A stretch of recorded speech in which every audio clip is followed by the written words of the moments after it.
This Torah class is brought to you by TorahAnytime.com. Okay, Bruchim Haba, and welcome everyone. Sorry for the delay. Unfortunately, there was a levaya this morning, but we're going to start now our Shiurim on Sefer Bereishis, Parshas Bereishis. Welcome everybody to the new cycle of the Friday morning Shiur.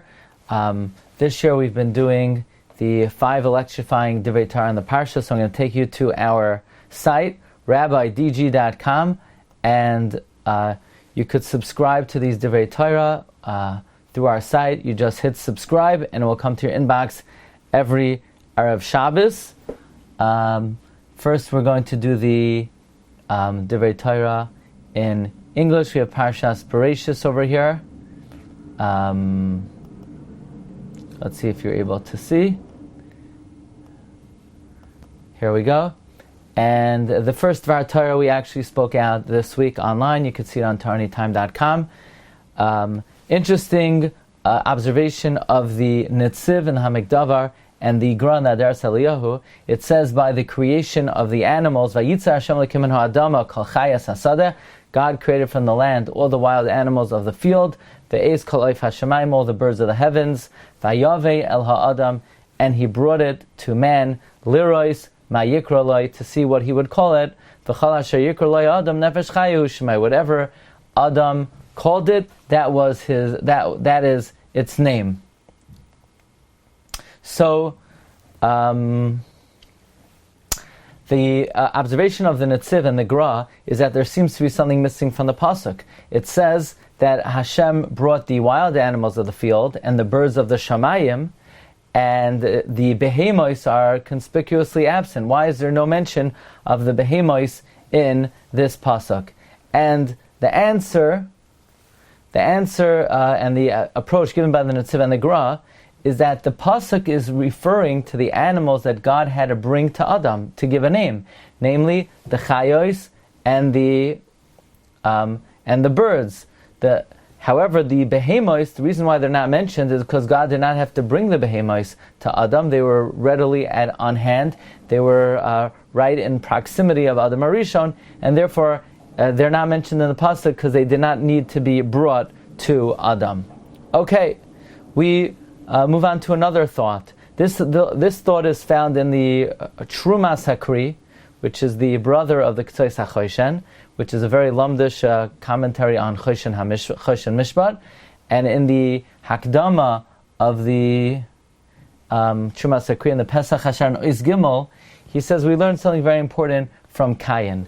After murdering his brother, so the punishment Cain was given was Navanad. He should be a wanderer.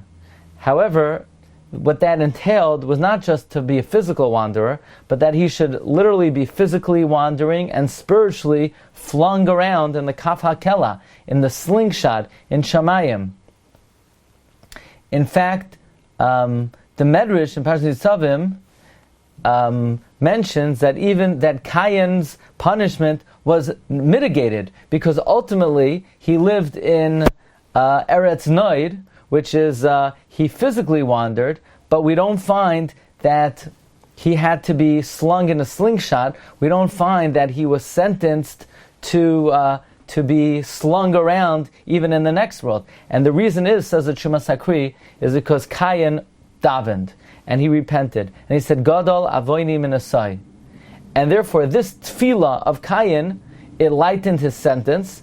And even though he was originally decreed that he would be banished from this world and the world to come, he did not ultimately suffer the fate of the kaf hakela, and the reason is because of his tefillah. So we see that even the tefillah of a murderer, even the tefillah of someone who committed a terrible crime, it is also effective to some extent. And even Cain's sentence was significantly mitigated. Okay, so here I want to just share a few thoughts from the Ben La'ashri on the Parsha. Again, you could subscribe to these as well, and it will come to your mailbox every Friday. So the Ben La'ashri on Parshas Bereishis, he brings a very interesting idea. Similar to Reb Chaim Falaji that we spoke at this week, that the word Bereishis could be unscrambled to read Bayis Roish, and the way the Ben Ashri interprets that is that there's a debate: should a person first get married and then learn Torah, or should a person learn Torah and then get married? And the Gemara in Kedushin says, Noisei Isha v'achar kach loimei Torah. First get married and then learn Torah. This is indicated in the very beginning of Bereishis. Bereishis Bayis Roish. First focus on building your bayis. First focus on getting married, the mitzvah of Pru Ravu, and then you could embark upon Limud HaTorah. Now, an interesting remez that the Ben Lashri brings is, if you look at the word Bereishis, it can be read as follows: Bayis Rishon Avad. The first temple was lost. Bayis Sheni Avad. The second temple was lost. Bayis Shlishi Ya'amoid Tamid. The third Beis HaMikdash will stand forever. So the fate of all three Batei Mikdashim is alluded to in the word Bereishis: Bayis Rishon Avad, Bayis Sheni Avad, Bayis Shlishi Ya'amoid Tamid. And finally, we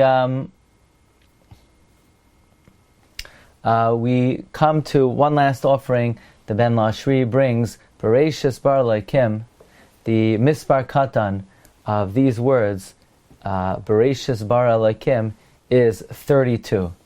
Es Hashamayim v'es Haaretz, Aleph Hey, Vav Hey, that is Rashi Tevois, Toiv. S is Aleph and Hey is 6, plus 6 is 12, plus Hey is 17. Leiv Toiv. This is a remez to that which Rabbi Elazar ben Arach teaches, and Rabbi Yochanan Zakkai was maskim to him, that the Iker in Avodas Hashem is a Leiv Toiv, and that is Merumas in the very beginning of the Torah. Namely, Bereishis Bar Elokim is B'mispar Katan, Gematria, Leiv, Es Hashemayim v'es Haaretz, Rashi Tevois, the word Toiv. Okay, so that's just a few short ideas on the Parsha. Wishing everyone a wonderful Shabbos Bereishis, Haba Aleinu L'Taiva, and we're going to continue with our series on Tefillah. You've just experienced another Torah class brought to you by TorahAnytime.com.